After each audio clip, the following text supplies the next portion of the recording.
Vote গণনার আগ পর্যন্ত নির্বাচন নিয়ে শঙ্কা বিএনপির। ষড়যন্ত্র রুখে দেওয়ার ঘোষণা নেতাদের। ফেব্রুয়ারিতেই ব্যালট উৎসব পেছাতে পারবে না কেউ, বললেন প্রেস সচিব। বঙ্গবন্ধু হত্যার 50তম বার্ষিকী আজ। নিরাপত্তার চাদরে ঢাকা ধানমন্ডি 32 নম্বর। পুলিশের ব্যারিকেডে বন্ধ চলাচল। শ্রদ্ধা জানাতে এসে ধাওয়া খেলেন কয়েকজন।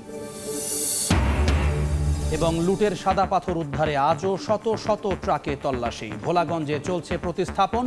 পর্যটন কেন্দ্র স্বরূপে ফেরানো নিয়ে শঙ্কা। পাথর খেকোদের দৃষ্টান্তমূলক শাস্তি দাবি।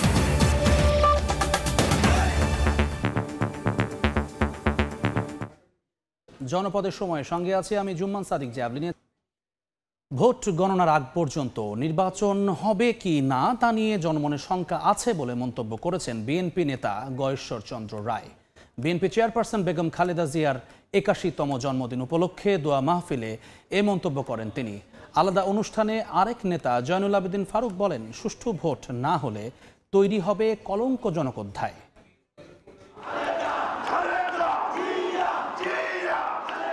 বাংলাদেশের রাজনীতির ইতিহাসে এক উজ্জ্বল নাম বেগম খালেদা জিয়া, যিনি শুধু একজন সাবেক প্রধানমন্ত্রী নন, গণতন্ত্র পুনরুদ্ধারের আন্দোলন, রাজনৈতিক সংগ্রাম ও আপসীর নেতৃত্ব তাকে নিয়ে গেছে অনন্য উচ্চতায়।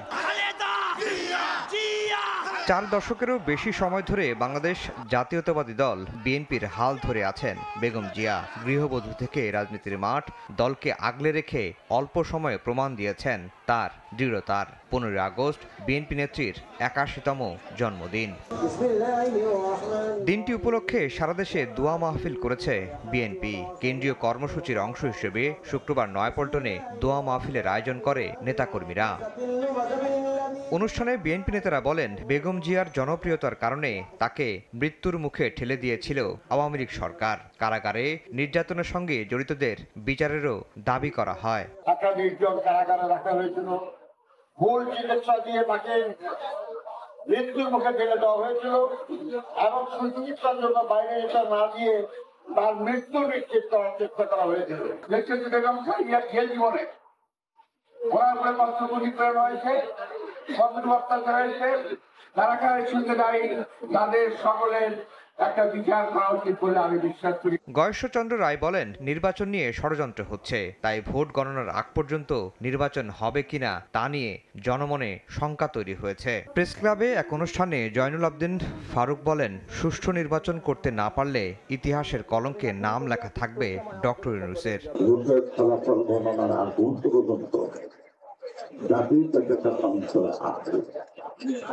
নির্বাচন হবে তো, অর্থাৎ সর্বোচ্চ চলমানতে নির্বাচন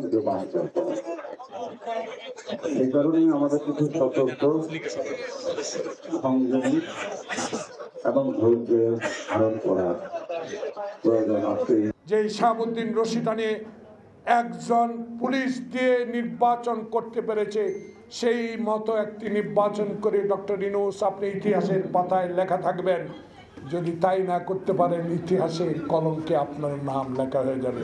এদিন বিকেলে গুলশান কার্যালয়ে বেগম জিয়ার জন্মদিন উপলক্ষে দোয়া মাহফিল অনুষ্ঠিত হয়। এতে লন্ডন থেকে ভার্চুয়ালি যুক্ত হন বিএনপির ভারপ্রাপ্ত চেয়ারম্যান আফজাল হোসেন।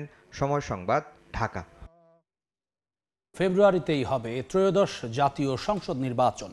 বিলম্বিত করতে পারবে না কোনো শক্তি। দুপুরে মাগুরায় জুলাই গণঅভ্যুত্থানের 2 শহীদের কবর জিয়ারত শেষে একথা জানান প্রধান উপদেষ্টার প্রেস সচিব শফিকুল আলম। ফেব্রুয়ারিতে নির্বাচন হবে, এখানে কোনো শক্তি নাই এটাকে, এই নির্বাচনকে ডিলে করবে। এটা আমাদের চিফ অ্যাডভাইজার বলেছেন এবং আমাদের চিফ অ্যাডভাইজার বলার পরেই আপনারা দেখেছেন ইলেকশন কমিশনও বলেছেন। এটা আমাদের পুরো জাতি এটার জন্য প্রস্তুতি নিচ্ছে। আমাদের সরকারের যতগুলো অর্গান আছে ইলেকশনকে প্রিপারেশনে যারা কাজ করে, সবাই এটা নিয়ে এখন সবার পুরো দমে কাজ করছেন। জনপদের সময় আরো থাকছে।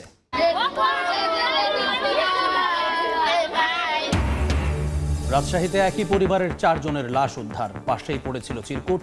ঋণের বোঝা সইতে না পেরে স্ত্রী ও 2 সন্তানকে হত্যার পর স্বামীর আত্মহত্যা, ধারণা পুলিশের। বন্ধুর মৃত্যুবার্ষিকী ঘিরে ধানমন্ডি 32 নম্বরে নিরাপত্তা ব্যবস্থা জোরদার করে আইন শৃঙ্খলা বাহিনী। পুলিশ ব্যারিকেড বসিয়ে সীমিত করে প্রবেশ। এদিন কোনো কর্মসূচি না থাকলেও শ্রদ্ধা জানাতে আসেন কয়েকজন, তবে সেখানে থাকা লোকজন তাদের আটক করে পুলিশের হাতে তুলে দেয়। স্বাধীন বাংলাদেশের প্রথম রাষ্ট্রপতি শেখ মুজিবুর রহমানের 50তম মৃত্যুবার্ষিকী উপলক্ষে রাজধানীর ধানমন্ডি 32 নম্বর এলাকায় কড়া নিরাপত্তা ব্যবস্থা গ্রহণ করে আইন শৃঙ্খলা রক্ষাকারী বাহিনী। 32 নম্বরের প্রবেশপথে ব্যারিকেড বসিয়ে সড়কের দুই প্রান্ত বন্ধ করে দেয় পুলিশ। ব্যারিকেডের পাশেই উপস্থিত হন লোকজন। তারা আওয়ামী লীগের বিপক্ষে বিভিন্ন স্লোগান দেওয়ার পাশাপাশি ফুল দিতে আসা কয়েকজনকে ধাওয়া দেন। দেশের 15 বছর যে ক্ষতি করে গেছে, এই ক্ষতির একটা কালো দিবস। একটা যে আতুর ঘর ছিল, এই আতুর ঘরটা এখান থেকে বাংলাদেশের মানুষকে জিম্মি করা হতো। এদিন সকাল থেকে ব্যক্তিগতভাবে কয়েকজন ফুল নিয়ে শেখ মুজিবুর রহমানের প্রতি শ্রদ্ধা নিবেদনের জন্য ধানমন্ডি 32-এ প্রবেশের চেষ্টা করলে জনরোষের মুখে পড়ে। রিকশা চালক সহ কয়েকজনকে আটক করে পুলিশের কাছে সোপর্দ করেন তারা। আমি একটা ফুলি তোলা নিয়েছিলাম শাহবাগ থেকে 400 টাকা দিয়ে কিনে। ভাই আমার বহুত কষ্টের টাকা, আমি সারাদিন ভাই আমি শুধু বঙ্গবন্ধুকে ভালোবাসি, তার কারণে। পুলিশ বলছে সার্বিক দিক বিবেচনায় কঠোর নিরাপত্তা ব্যবস্থা নেওয়া হয়েছে। কেউ বা মোবাইল চোর, ছিনতাইকারী অথবা নিষিদ্ধ ঘোষিত সংগঠনের সদস্য এইরকম সন্দেহ করে 5 জনকে আটক করা হয়েছিল। এদিকে পুলিশে ঘেরা ধানমন্ডি 32-এ মাইক লাগিয়ে নানা ধরনের গান বাজাতেও দেখা যায়। তাসলিম তৌহিদ, সময় সংবাদ, ঢাকা। তৃতীয় দিনের মতো চলছে ভোলাগঞ্জে লুট হওয়া পাথর প্রতিস্থাপনের কাজ, তবে যে হারে লুটপাট হয়েছে ফিরছে তার তুলনায় নগণ্য। এতে সাদা পাথর পর্যটন কেন্দ্র সহসায় আগের রূপে ফিরবে কিনা তা নিয়ে শঙ্কা স্থানীয়দের। লুটের সঙ্গে জড়িতদের দৃষ্টান্তমূলক শাস্তির দাবি তাদের। দিন দুপুরে প্রশাসনের নাকের ডগায় লুটপাট হয়েছিল যে পাথর, নানা মহলের সমালোচনার পর সেগুলো ফেরানো হচ্ছে পুরনো জায়গায়। শুক্রবার টানা তৃতীয় দিনের মতো নৌকা বোঝায় পাথর প্রতিস্থাপনের কাজ চলে ভোলাগঞ্জে। এটা পাথরটা আইতেছে আমাদের 10 নম্বর থেকে। 10 নম্বরে এই জায়গায় গিয়ে আটক করছে পাথর আটক করার পরে এখন থেকে আমাদের নৌকায় নিয়ে আসতেছে ওই জায়গায়, আমার স্পটের নৌকা আমাদের। বিপুল পরিমাণ পাথর লুটপাটের পর অবশেষে ফিরে আনা হচ্ছে এই সাদা পাথর। তবে আগের অবস্থায় কতটা ফেরানো যাবে ভোলাগঞ্জ সাদা পাথরকে, সেটি নিয়ে প্রশ্ন থেকেই যাচ্ছে। তবু সাধারণ মানুষের প্রত্যাশা এই পাথর লুটপাটের সঙ্গে যারা জড়িত তাদেরকে আনা হবে শাস্তির আওতায়।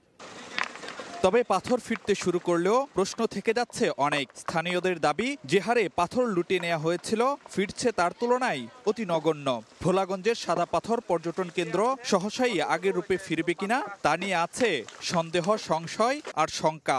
আমাদের দুঃখ একটাই যে আমাদের সাদা পাথর আমাদের চোখের সামনে লুটপাট হয়ে গেছে, অথচ আমরা কিছুই করতে পারি নাই।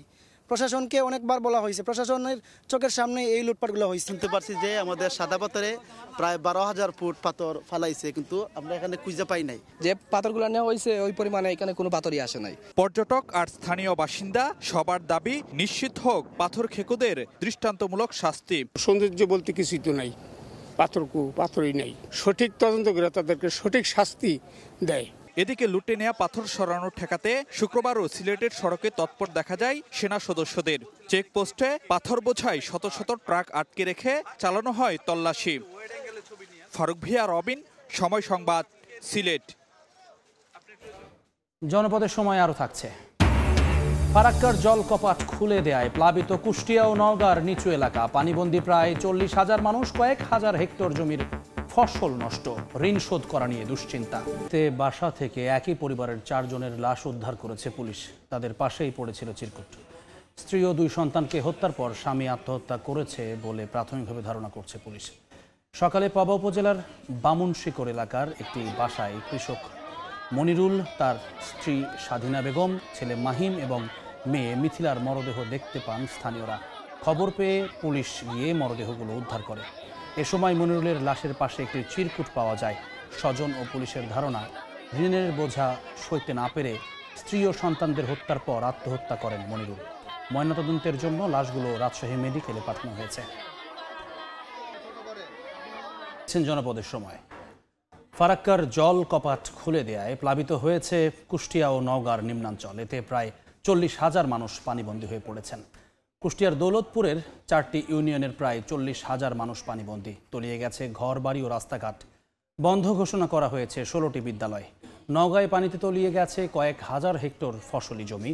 ধারদেনা করে চাষাবাদ করার পরে ফসলের ক্ষতিতে লোকসানে কৃষক। রানতে পারছি নি, খড়ি নাই, চাল নাই। আমি ক্লাস 7-এ পড়ি, বন্যা লাগিয়ে স্কুলে যেতে পারছি না। গরু বাছুর পশু নিয়ে খুব কষ্টতে আছে আমরা। মেডিকেলে যাওয়ার সমস্যা হচ্ছে, পারাপার হওয়ার সমস্যা, বাজার ঘাটে যাওয়ার অনেকেরই সমস্যা হচ্ছে। টাকা উঠে প্রায় 60-70 হাজার টাকা খরচা করছি। এখন এমন অবস্থা, ধান তো প্রায় পচা পচা ভাব। এতক্ষণ দেখছিলেন জনপদের সময়।